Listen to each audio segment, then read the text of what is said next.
Guys, ayan, nagising ako guys. Ang sama-sama ng pakaramdam ko guys. Ayan, ang hirap talaga pag nagkaroon ang babae guys. Ayan, sumasakit na naman yung puson ko guys. Ayan, dysmenorrhea attack na naman. Ayan po, ganito ang ano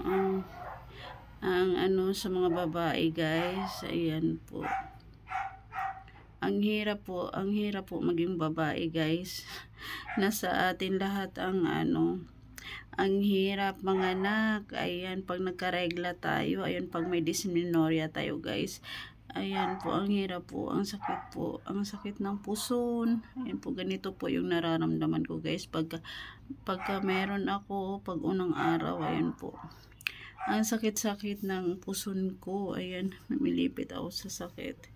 Kaya naman, yung iba dyan, ayan, yung mga boys natin dyan, ayan, kaya alagaan nyo yung mga mga misis nyo, kasi hirap na hirap po ang pagiging mahirap po ang pagiging babae guys. Ayan, hindi po ganun kadali manganak. Ayan, hindi po ganun kadali pag may regla po. Ayan, moody ang isang babae, masungit.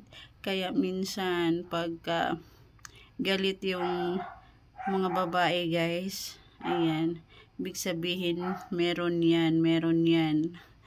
Ayan, ang hirap po talaga.